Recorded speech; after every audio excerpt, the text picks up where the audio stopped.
Hello everyone, my name is Viraj and today we'll be looking at the 25th problem from the CP-31 sheet by TLE Eliminators under the 900 rated questions. Let's go. So ticked off my 900 rated parameter, move on to my 25th problem. Bad boy. Let's read this. Riley is a very bad boy, but at the same time he is a yo-yo master, so he decided to use his yo-yo skills to annoy his friend Anton. Anton's room can be represented as a grid of n into m columns. Let I, j denote the cell in row I and column j. Anton is currently standing at position I, j in his room. To annoy Anton, Riley decided to throw exactly two yo-yos in the cells of the room. They can be in the same cell also. Okay, now because Anton doesn't like yo-yos thrown on the floor, he has to pick both of them and return them to the original position. The distance traveled by Anton is the shortest path that goes to the positions of both yo-yos and then returns back to I, j by traveling only to the adjacent side cells. That is, I can move from x, y to x plus y, x plus 1, y, x minus y, y, x, y plus 1 or x, y minus 1 in one step. Now, Riley is wondering where should he throw these yo-yos so that the distance traveled by Anton is maximized, but he's very busy, so he has asked you to help. Okay, so this is a very simple problem. Might look pretty big with the statement. Let's try to generalize this and understand. So I've taken a general grid over here. They are saying you would have two variables to start off with, n, m. So basically you have an n, m grid. Now for very general purposes, I've taken n and m to be same. So this is basically a 5 cross 5 grid. This is like, you can say this is a 5 cross 5 grid over here. Now, what are we saying is, first of all, we are saying that Anton as a person is starting off with some initial cell location. So these are like cell locations. You can like number them. So this is like 1, 2, 3.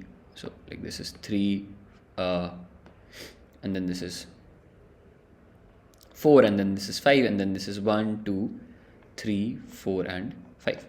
So these are like I have drawn the columns and then I've drawn the rows. I've numbered them basically. And what are they saying is I start off with some initial cell where Anton is placed. So Anton maybe can be at any initial cell. Let's just maybe draw this with some different pen. Maybe Anton is over here. Okay, this is the location of Anton over here. Now, Riley as a friend has to throw two yo-yos. Okay, so I'll just mark some yo-yos. Let's say with the yellow pen. Maybe I'll say one yo-yo is over here. Okay, I think yellow is not visible on this. Some other color, let's say one yo-yo is over here, or I'll call this as y1, okay, y1 yo-yo, and then let's say maybe y2 yo-yo, just random cells, okay. Now, what Anton does is, Anton wants to pick the yo-yos up and then he wants to come back to his initial location. When he has to do that, he wants to travel to the shortest path that follows. So, shortest path is basically that we don't want to make Anton follow the most like non-optimal path. Anton will try to get to both the yo-yos or individually at one location at any given point of time in an optimal sense, right? He won't waste his moves. He'll try to go in an optimal manner. And to do this, the traveling that he can do is something like this. So let's say you are standing at some like current cell like this. You can either move up. So this is like up. You move left, you move right, you move left, you move down, or you move right over here. So these are the adjacencies basically. This cell being x, y, that's why we have written over here as an analogy. X plus 1, y, that is like if x plus 1, y is considered, that basically means you're talking about the down direction. So standing at x, y, this is actually x plus 1 and y. So this would be x, y plus 1, this would be x, y minus 1, and this would be x minus 1 and y. So these are the four cells we can travel. It's very basic to understand, very basic to visualize. Now, this is the traveling that Anton can do. He of course wants to travel. And what does he want to do? He wants to collect these yo-yos. Okay, so Anton will basically say, okay, let me just travel like this, like this, like this, like this, come to yo-yo 1, pick it up, great. Then maybe I can retrace my path or maybe pick up any other path. Just it should be optimal. And maybe I can now travel to yo-yo 2. I'll pick up yo-yo 2 and then maybe I want to come back. So I'll say, okay, come back, and like, this is where I'll come back and I'll land on my final position. So these red arrows that I've drawn, you can definitely track them out. And what is the final thing that we are trying to do? We of course don't want to print this number of arrows or basically the distance Anton is traveling. That's not the target over here. The target is that this yo-yos are initially placed by this guy Riley. Now, assuming Riley placed one yo-yo at this location and the other yo-yo at the other location, as I showed in the diagram, it of course is making Anton travel some distance, right? Let's say this distance was actually d, or I can better like distance only. This is the variable distance, which is actually storing this amount of traveling that Anton did optimally, of course. And now the problem is that although I placed the yo-yos like this and I got some distance value, I want even a higher value than this. Preferably, I want to achieve the highest value. That is why what are they asking is, tell me what is the best positions you think Riley would place these yo-yos to be, where I would definitely get Anton to travel the highest possible distance. That is, this value goes to be as high as possible. This basically turns out to be max. So just tell me those positions of yo-yo. Don't tell me the max distance. That's something that is not asked. Tell me those positions of yo-yo. So in this case, let's assume for a fact that however I placed right now in the diagram was actually the best possible case. Then you would have printed your answer as, first of all, this is like 1 or like 5 and 1, 5 comma 1. So this is yo-yo position 1, all right, because it's on the 5th row. And then you have the first column. So this is like, can be written as 5, 1. And then the other yo-yo would be reported as 3, 4. So your answer would have been 5, 1, 3, 4. Now, I'm not arguing that this is the best answer. I'm just telling you that what is the format of answer that's required. So you take the input of the grid, you figure out, or you take basically that where is Anton standing initially, and then pop out the best two cell positions in x, y coordinate format to finally say and argue that if I would have placed these two yo-yos at those cell locations, Anton, by any shortest path he travels, will make such a distance value or cover such a distance value which is as high as possible. I cannot go above it. Okay, so this is the whole idea. Let us try to see some test case and get this whole idea working. So they have given you a small visualization over here only. I don't need to copy this part. Let's say I'm talking about the first case. So this is basically 2, 3, that is n, m. So we have a grid of 2 rows and 3 columns. So very clear, 1, 2 rows, 1, 2, 3 columns. And then initially Anton is at 1, 1. So you can figure out this blue person is at 1, 1. And now the argument is I should place the yo-yos at 1, 2 and 2, 3. So 1, 2 is this yo-yo, 1 row, 2 column, this yo-yo, red color. And then 2, 3 is this other yo-yo, 2 and 3. Now, what is the answer? The answer in this case is turning out to be 1, 2, 3, 4, 5, 6. This is the best possible way in which Anton would have optimally picked all the yo-yos and came back to his position. And the argument is this is actually the best answer that's there. We cannot do anything better than this. That's why this answer turns out to be right. Now, it's not necessary that these are the only possible coordinates which give you the answer as 6. Maybe there are some more collection of coordinates. That's why it's given in the output that if there are multiple answers, you may print any. So if I feel that there is something even better than this, that's all good to go. And I can just actually see one thing very clearly. If you observe, maybe you shift this yo-yo a bit to the right and you shift this yo-yo to a bit to the left, then also I think you will get 6 as an answer. So effectively, you can get multiple answers. That's why they are saying you can print any of that which you feel are correct. Just print them in a format of x1, y1 and x2, y2, yo-yo 1's position, yo-yo 2's position. Okay, so that's all that is there in the problem. Let us now actually discuss the time complexity in this problem. What is expected of us? So we are given time limit per test as 1 second. But even before that, we know that 1 second allows us 10 power 8 elementary operations to do. So if I'm allowing one test, this basically tells me that, okay, there are 10 power 8 elementary operations allowed in this test. But in this test, there might be some test cases. That is this variable t, that is 10 power 4 order. So I need to calculate the number of operations that are allowed to me for every test case, so that I get an expected time intuition. 10 power 8, that is test, upon 10 power 4 maximum test cases in a test. This gives me 10 power 4 again. So this is actually the number of elementary operations I can perform for every test case. Now, if I look at n and m over here, they are very, very huge, right? And I and j are also in n and m order. So I can take in 10 power 9 order only.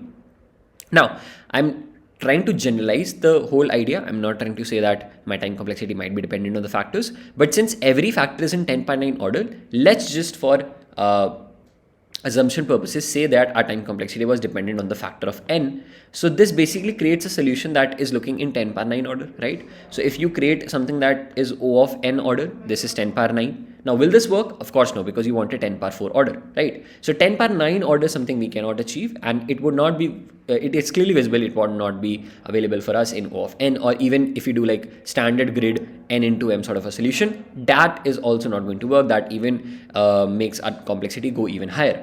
So O of n into m, all those 10 power 9 sort of solutions will not work. You need some better factor to the time complexity. As in, over here, since we have such a large time complexity, by experience, we understand that we are looking for something like a log solution, right? We look for something like a log solution, or we look for a constant solution. So this is sort of an upper bound. This doesn't work.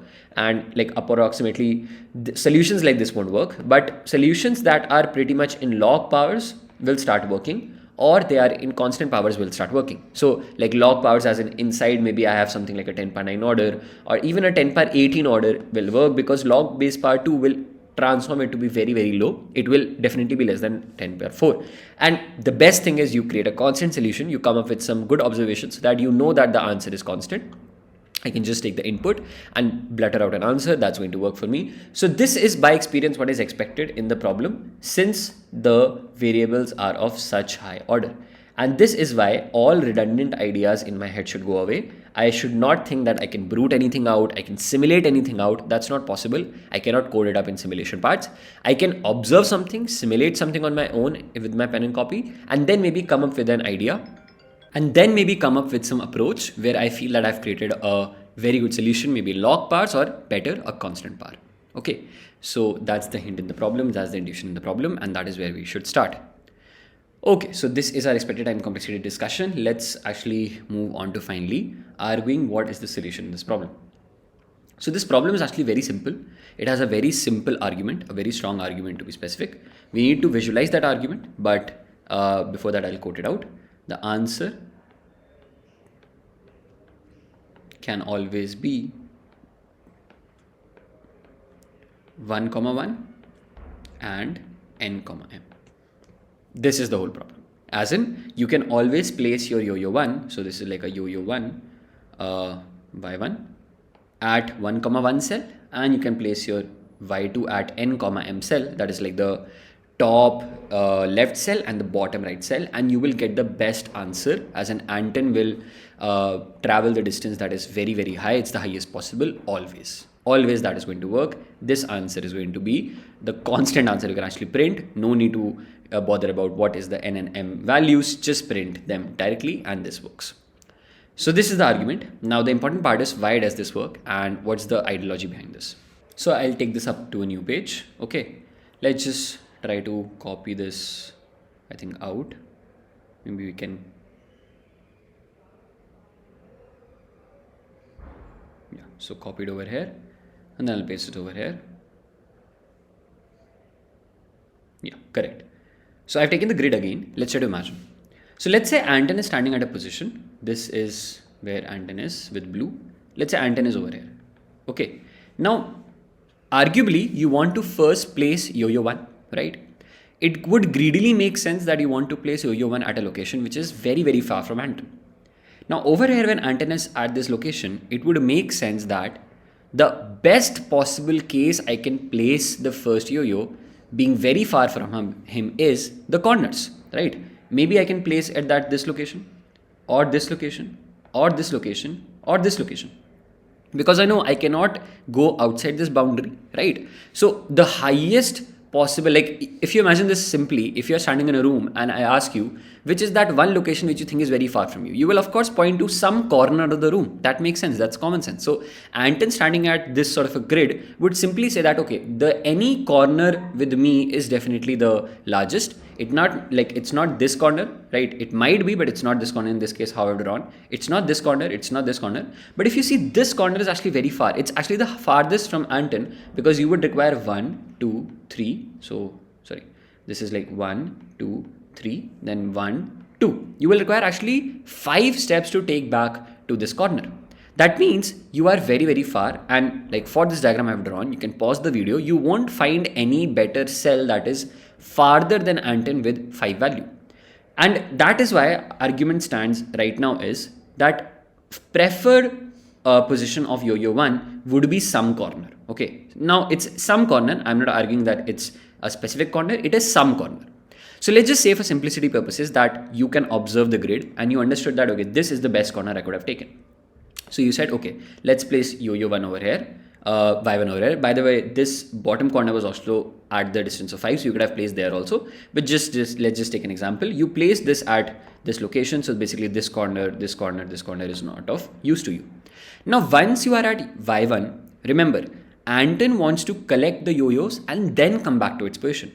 So it would not make sense that Anton goes to the yo-yo, comes back to his position. You would ideally want that once Anton has started on his journey, he goes to the yo-yo, that is yo-yo 1, then goes to some other position that is where yo-yo 2 will be kept and then comes back. So our whole reference point can change now. Imagine you are standing at y1 and I ask you the same question.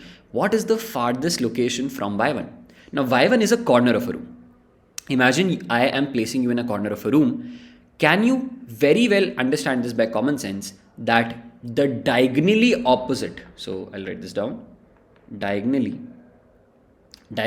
opposite corner to you when you're standing at some corner is actually the largest cell that is far away from you in terms of the shortest distance, right? I mean, diagonally, if you had a power to travel in a diagonal sort of a manner, but you would have said that that's not the best distance. But over here, we don't have the power to travel diagonally. We only can travel bottom or up or left or right. So you understand that diagonally, I would have to choose the best corner because that corner is going to be farthest in terms of when I would want to move in the horizontal axis and also in the vertical axis. So if I am standing at y1, I would prefer that yo-yo 2 is kept at y2 because from y1 I have to travel a distance like this, which is actually very, very large. Nothing is actually larger than this, right? So from y1's frame of reference, y2 can be kept at the other corner point. Hence, I understand that ideally what I'm trying to do is I am trying to place the yo-yos at two corners or diagonally opposite corners of the grid. Okay, of the grid. Now, the argument stands is like diagonally opposite corners in a grid is either you have 1, 1 and n comma m, that is diagonally opposite, or if you go back to the grid, so like this is 1, 1, this is like 1, 1. I'll mark it over here. This is like 1, 1 and this is n, m. In this case, because I took a 5 cross 5 grid, so this is basically 5 cross 5 only. But the other diagonally opposite pair is this, that is like 1, 5 over here. This was 1, 5 and or to be generalizing this would have been 1, m. That's the m last column, and this would have been n, 1, right? N, 1. This is n row and n, 1. So basically, you had one set of diagonally opposite corners as 1, 1, n, and the other was 1, m and n, 1. Okay. So now the argument stands is, why did I say that your answer can be these two diagonally opposite corners, right? I could have also argued that they were, you could have reported the answer as 1, m and n, 1. Maybe that would have also worked. Now the strong intuition in this thing is to visualize and understand that actually both these answers are correct. I am fixating myself only to print this answer is because I had to choose any one of them and multiple answers are always correct. So this is actually an answer, but this is also an answer, and that is valid because in this question we knew that multiple answers were possible. That is why if we print 1, 1 and n, m as an answer, that also works. You have your option also. Maybe you go ahead with 1, n and n, n. That is also going to work. Now, it might not be very straight to visualize, but why is both answers correct, right? If you see the diagram over here, arguably Anton was farther from y1 first, and then you said y2. So you could have argued that, okay, I understood that you took y1 at 1, m and y2 at m, 1. So the answer would have been 1, n and n, 1 in this case. But you're still arguing that 1, 1, as in this cell over here and this cell over here would have worked. Why is that true? Understand this over here, that if you try to move y1 as a yo-yo to this location, so you will, of course, with comparison to the current position of Anton, bring y1 closer, because y1 is right now farther, right? y1 is farther. From Anton, we discussed it had a distance of 5, that's the largest. But as I bring it closer, it will shorten one distance, then closer, shorten one distance, so, and it's here. So you will say, oh, y1 was now closer to Anton. But remember, as soon as y1 pops up to this corner, y2 will go to that corner. Now right now y2 was closer to Anton, but if y2 comes to this location, it's automatically farther to Anton. To be very specific, understand the mathematics behind this. The unit value by which y1 will come closer to Anton is the unit value by which y2 will go farther to Anton. So it doesn't matter which corners do you select. If you select 1, m and n, 1 as a diagonally opposite corner pair, that answer is also correct. But if you think diagrammatically that would be correct, just taking 1, 1 and n, m will also work, because that also makes the same value pop into the whole equation. Right, for very acute mathematics, you can actually figure out the formula yourself. I'll show you a small proof over here. So over here, if Anton is standing at this location, basically like we would have traveled something like this. So like go from here to here, collect yo-yo y1, then maybe we can come to this location, come back and go to something like this, and then maybe cross over here, or not, like we can retrace our path only. It's not a big deal. So I went at this location, picked up y1, then I'll come back, maybe cross over this location, then go to y2, pick that back also, and then come back. Okay. Now over here, if you actually figure out the lines that I've drawn, basically you can see that this long red line that I've drawn is drawn 2 times. Now what's this red line's total length?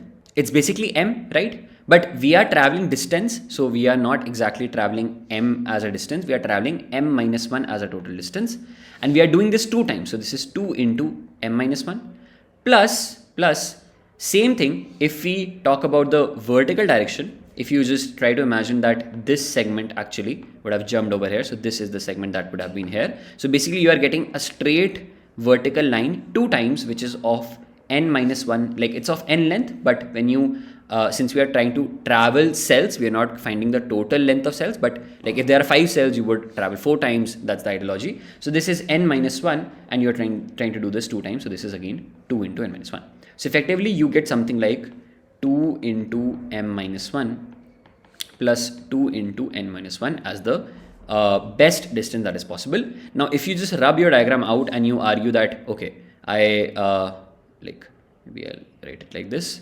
If you rub this lines out and you say that, okay, had I shifted my yo-yos to the 1, 1 and n, n location, would that have changed anything? It would have not, because now you would have traveled like this. You went like this to 1, 1, came back same distance, traveled to n, n, and then came back to Anton. So again, you are kind of getting 2 lines in the vertical direction and 2 lines in the horizontal direction of total jumping length as m minus 1 and n minus 1. So that still keeps the answer that looks like this, which is 2 into m minus 1 plus 2 into n minus 1. So this is a very visualizing based problem, right? You could have brute force the corners, but then it's a very clever technique to understand that, okay, answers from both directions would have worked. And this can be only possible once you can make this whole diagram in your head and maybe try to move the yo-yos, right? You can try to move them one over here like this, and you will understand, okay, one distance is reducing, one is adding, one is reducing, one is adding. So effectively that case will help you better visualize that, okay, this works. So both of these answers are possible. You can try this as a homework. If you submit a problem with this 1, n and these cells, still you will get an accepted, and you either submit with the 1, n or n, 1, you will still get a AC on the problem.